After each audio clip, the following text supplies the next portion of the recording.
तुमने सुन लिया क्या? सुन लिया है।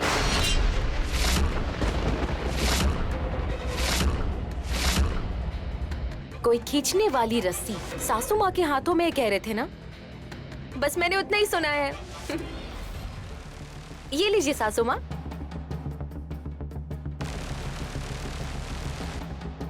क्या है ये?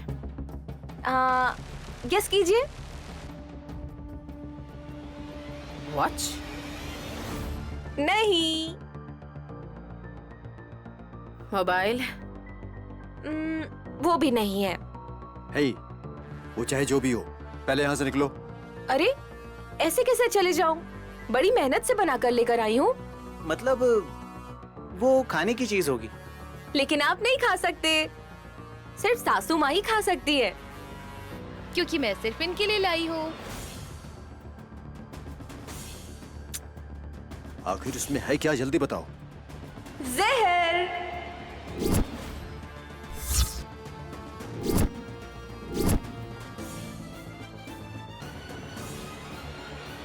दीदी, उसमें तो जहर है। पता है, बेचारी कितनी मेहनत से बनाकर लाई हुई है, कितनी अच्छी है, ये सोचने के बजाय तुम बेकार में टेंशन ले रहे हो। आई लव यू सासू माँ। इस गिफ्ट के लिए थैंक्स हासिनी। ठीक है, अब तुम जाओ। हाँ, वेलकम सासू माँ। बाय जी। हाँ। सी यू मामा जी। बाय बाय बेटी।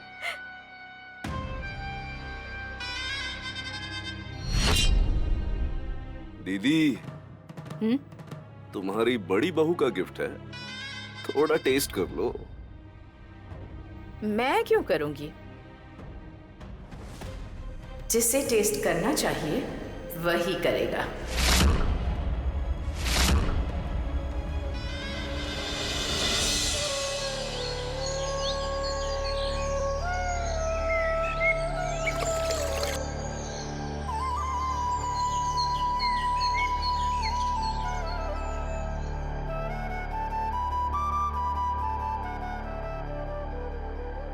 श्यामला, बहू श्यामला, चाय लो बहू।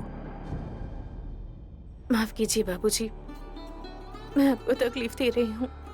कोई बात नहीं बहू, जब से नैनी इस घर से गई है तब से तुमने कुछ भी नहीं खाया है। माँ सारी रात बैठकर जाग रही थी दादाजी। नींद ही नहीं आ रही शिवा। जब आंखें बंद करती हूँ तो नैनी का चेहरा दिखाई देता है। पता नहीं वो कैसी होगी, उसके बारे में कोई खबर नहीं मिली है। माँ, दीदी की तरह सुंदर रंगोली तो नहीं बना सकती, लेकिन आंगन साफ करके मेरे हाथों में दर्द हो गया। अब जल्दी से कुछ भी बनाकर मुझे खाने को दे दो ना। तुम्हें खाना बनाने सीखना चाहिए सुमन। हमेशा माँ ही खाना खिलाएगी क्या? ये तो कमाल हो गया। मुझे बनाने कहाँ देती थी? अगर मैं कुछ बनाने जाती थी तो तुम्हारी दीदी तुमसे अच्छा खाना बनाती है, उसे ही बनाने दो कह के मुझे रोकती थी। हाँ सुमन, तुम कितना अच्छा पकाती हो, हमें पता नहीं है क्या? रात का खाना तो थोड़ा स्वादिष्ट रहेगा। तुम्हारी जुबान लंबी हो गई है, ज्यादा बोला ना तो छोड़ूंगी नहीं। उसे क्यों डरा रही हो तुम? जाओ खाना बनाने की कोशिश करो। मुझसे नहीं होगा दादाजी। माँ, भूख लगी है, खाने को दो ना। तेरी दीदी के जाने से तुझे दुख नहीं हुआ क्या? कैसी बातें कर रही हो माँ? शादी होने के बाद लड़की को ससुराल में रहना पड़ता है, ये बात उन्हें समझा रही थी ना। अब दुखी क्यों हो रही है? अकेली लड़की घर से बाहर गई है, पता नहीं कहाँ होगी, किस हाल में होगी, इसकी चिंता नहीं है तुम्हें? बस करिए दादाजी, दीदी इतनी बुद्धू नहीं है। माँ ने जो पैसे दिए थे ना, उसे वो खर्च करके ससुराल गई है। हाँ, फ्री में ले जाने के लिए वहाँ तुम्हारे पिताजी की गाड़ी है क्या? ए, मेरे पिताजी के बारे में मत बोलो, वो अब यहाँ नहीं आ सकते। लेकिन नैनी दीदी को सबका भविष्य पता है ना। बस में ड्राइवर का, कंडक्टर का भविष्य देखते हुए उनकी जिंदगी में क्या क्या होने वाला है उन्हें सब बता देंगी। तो उनसे टिकट कौन मांगेगा? चुप रहो। नैनी माता के आशीर्वाद का व्यापार करने वाली नहीं है। वो अकेली शहर गई है, उसकी चिंता करने की बजाय उसका मजाक उड़ा रही हो। दादाजी, अगर आपको दीदी की इतनी ही चिंता है ना, तो थोड़े से पैसे देके उन्हें नहीं भेजते। पड़ोस की पार्वती चाची का फोन नंबर या महेश भैया का फोन नंबर उसे देके यहाँ से भेज दे, ताकि वो पहुँचते ही फोन कर देती। ये सब नहीं किया ना तो अब चिल्लाने और दुखी होने से क्या हो जाएगा, वो तो चली गई ना। बाबूजी हमेशा ऐसी बातें करती है, इसकी जुबान ही ऐसी है। इसे कुछ बना कर दे दूंगी तो पेट भर के किसी कोने में पड़ी रहेगी।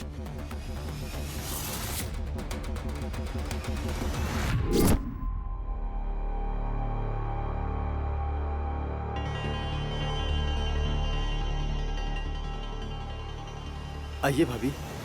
हाँ। ये क्या हो गया जी? हाँ, सुनिए जी, सुनिए जी, ये क्या हो गया आपको? आंखें खोलिए ना, मैं आ गई, एक बार देखिए तो सही। हे भगवान, ये इनके साथ क्या हो गया? आंसू मत बहाइए बहन, साहब जी जल्दी ठीक हो जाएंगे। भाभी, भाई आंखें खोल रहे हैं।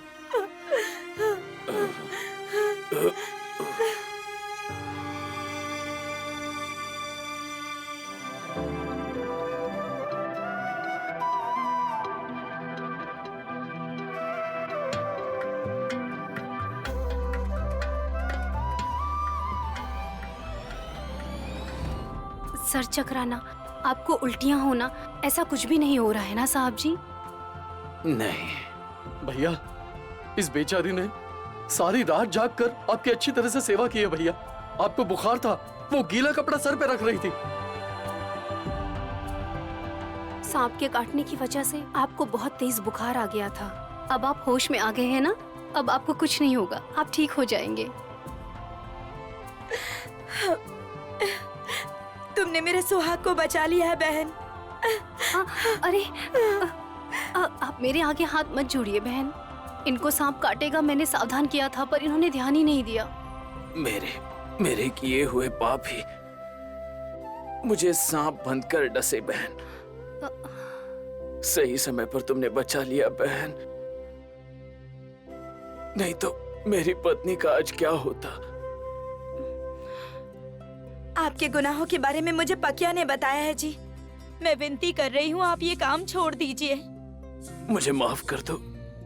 मुझसे माफी मत मांगिए जी, इस लड़की से कहिए माफ करने के लिए।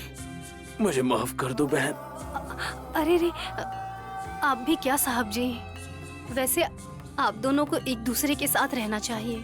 हम लालच करते हैं तो बस वही हमें हानि पहुंचती है। मैं अपनी गलती पर शर्मिंदा हूँ बहन। पता नहीं तुम कहाँ से आई हो, मेरे पति में बदलाव ले आई हो तुम। तुम्हारा ये एहसान मैं कभी नहीं भूलूंगी। हम सबको वो विशालाक्षी माँ ही बचाती है। अगर आप मेरी मदद करना चाहते हैं तो मुझे हैदराबाद पहुंचा दीजिए साहब जी। मुझे साहब जी मत कहो बहन, मुझे भैया कहकर पुकारो। अपनी बहन को उसके ससुराल तक मैं ले जाऊंगा।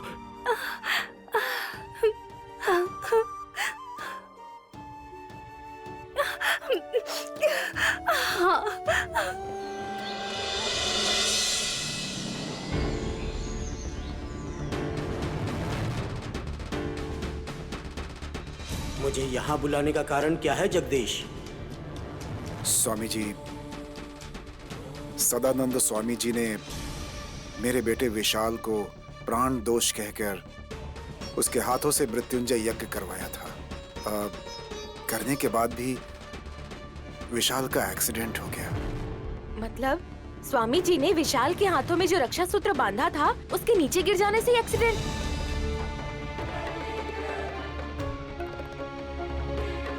स्वामी जी,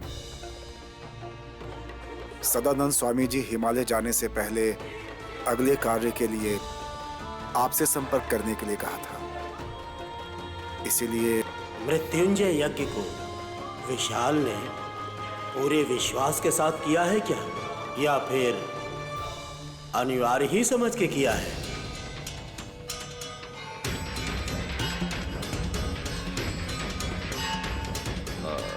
मतलब हमारे जीजा जी की बात मानकर वो पूजा में बैठ गया था स्वामी जी। पूजा में कुछ अपशगुन हुआ था क्या?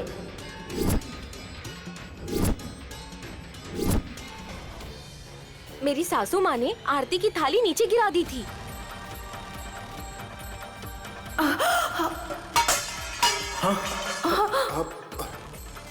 पूजा होने के बाद 9 दिन तक विशाल को घर से नहीं निकलना चाहिए। ये बात गुरुजी ने आपको कही होगी। उनके आज्ञा का पालन किया गया है?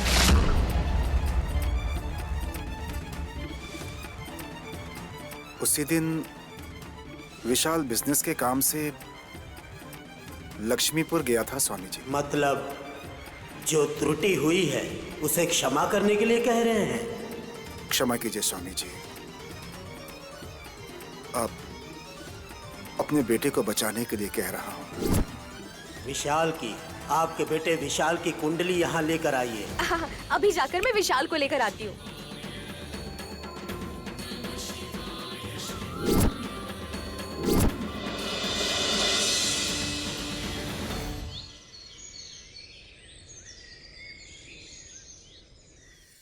चलती हूँ बहन। फिर से आना बहन। तुम्हारे मायके और ससुराल के बीचों बीच हमारा घर है। तुम्हारा जब मर्जी हो आ सकती हो। ठीक है बहन।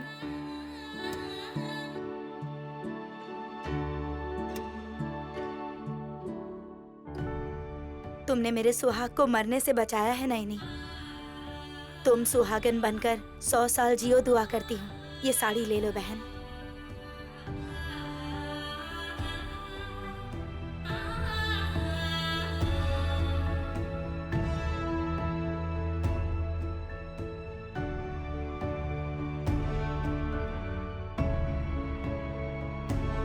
मैं भी यही चाहती हूँ, मेरे विशाल बाबू हमेशा सुरक्षित रहे। सुनो बहन, ये मेरे हाथ पर बांध दो। ये क्या है भैया? मैं अपनी इस बहन के हाथों ये राखी बंधवाना चाहता हूँ।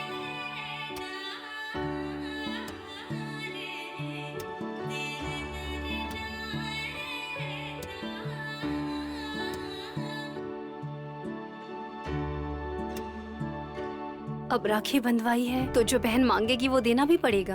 पूछो बहन, क्या चाहिए, कितने चाहिए तुम्हें? पैसे नहीं चाहिए भैया, बस मुझे मेरे पति के घर छोड़ दीजिए और आज के बाद किसी भी औरत के साथ अन्याय मत करना भैया। ये कोई व्यापार नहीं है, ये पाप है। तुमने मेरी जान बचाई है बहन। तुम्हारे कारण आज मैं जिंदा हूँ। मैं अपनी कसम खाकर कहता हूँ, अब मैं ईमानदारी से जीऊंगा। ठीक है भैया, सुनकर खुशी हुई। चलती हूँ बहन। संभल कर जाना नैनी। चलो बहन।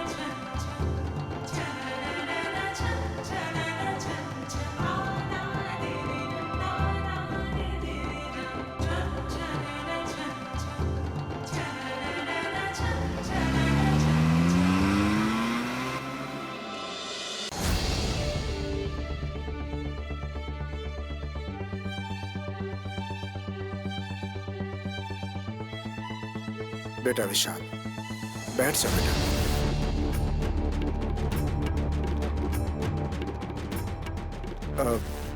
बेटा विशाल, बैठ जाओ।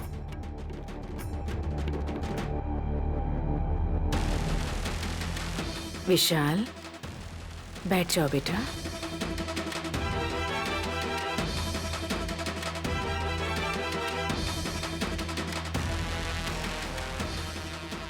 विशाल, स्वामी जी को नमस्कार करो बेटा।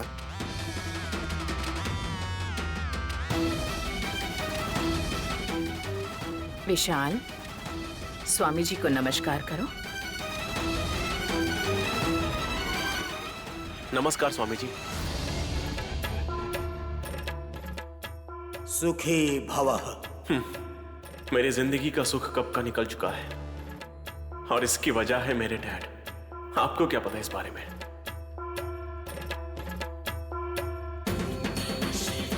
जगदीश,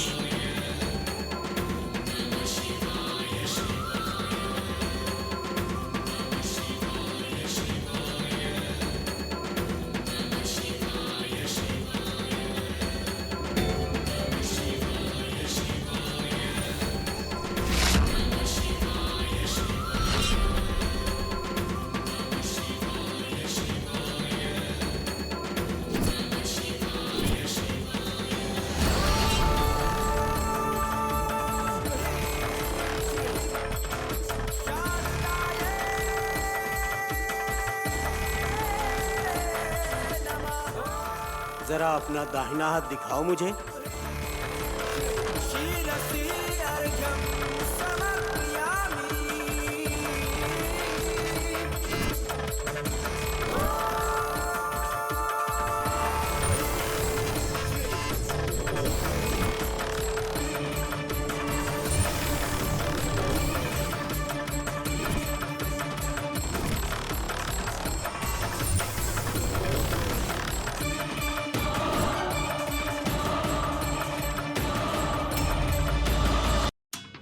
जहां तक चक्र और हस्त रेखाएं एक ही विषय को स्पष्टता से कह रही हैं।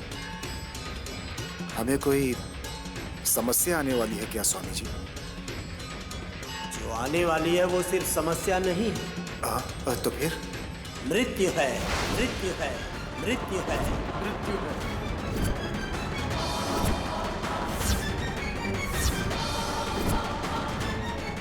वो चाहे जिस रूप में आए, आकर विशाल की जान लेना चाहती है।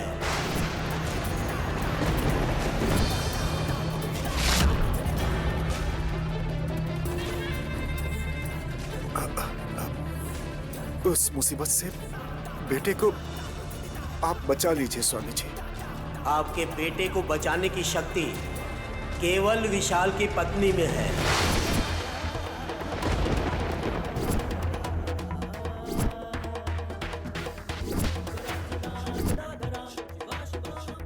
तुरंत ही इस घर में पैर रखना होगा।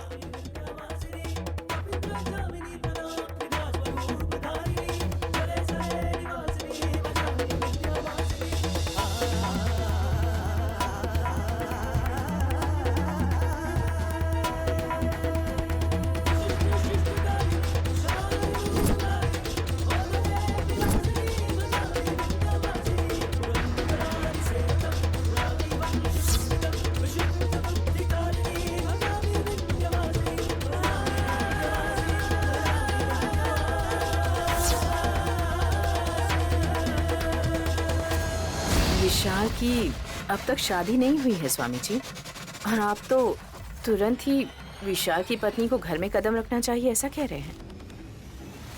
आप बताइए ना।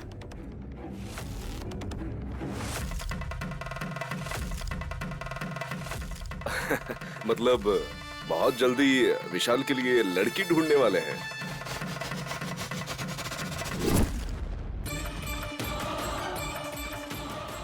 मतलब स्वामी जी ने विशाल की पत्नी का जिक्र किया है ना दीदी? ये तो बहुत अजीब लग रहा है मामा। पापा ने विल लिखवाते ही स्वामी जी हमारे घर आकर बहू आएगी ऐसे कह रहे हैं। ये सब प्लानिंग नहीं लग रहा? विक्रांत,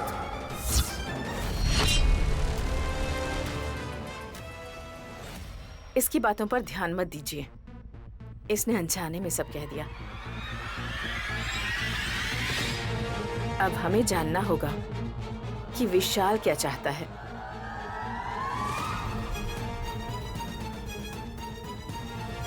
शादी के बारे में। विशाल हाँ कहेगा ना तो करोड़पति लड़कियों की लाइन लग जाएगी।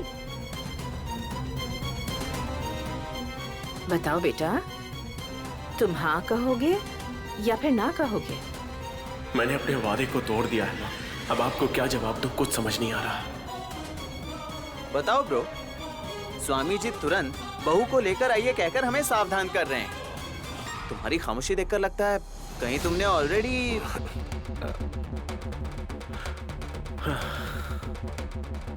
अरे ऐसा कुछ भी नहीं है। हमारे विशाल के लाइफ में कोई लड़की है क्या, बस यही पूछना चाहता है विक्रांत। विशाल आपकी तरह पागल हरकतें नहीं करेगा। मेरे देवर जी श्री राम जैसे हैं। स्वामी जी, शादी कब करनी है आप ही करवा दीजिए। करवाने वाले आप कौन होते हैं?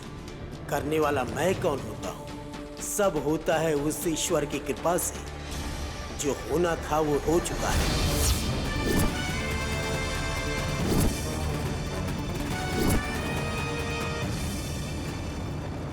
जो हो रहा है उसे रोकने के लिए यहाँ पर विशाल की पत्नी को आना ही होगा। वो महालक्ष्मी जैसे ही इस घर में कदम रखेगी, विशाल को विशालाक्षी माता का रक्षा कवच प्राप्त होगा। मतलब अब इसकी शादी करके लड़की जल्द से जल्द घर लाने के लिए कह रहे हैं, लेकिन जब शादी होगी तब ऐसा होगा ना? वैसे सोचने के लिए क्या है विशाल, ओके कह दो ना, अर्जेंटली तुम्हारी शादी करवा देते हैं। नहीं भाभी, मैं इतनी जल्दी शादी नहीं करना चाहता, लेकिन हाँ, अगर डैड ने हाँ कह दिया तो मैं शादी कर लूंगा। और किस बात की देरी पापा जी, एक बार हाँ कहेंगे तो विशाल 7 फेरे ले लेगा। हाँ कह दीजिए।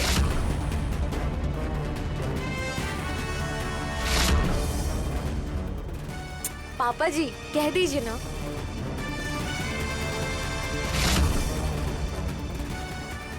ये क्या है? पहले तो शादी के लिए एक्साइटेड रहता था और अब इसकी जुबान ही नहीं खुल रही है। कुछ तो गड़बड़ जरूर है।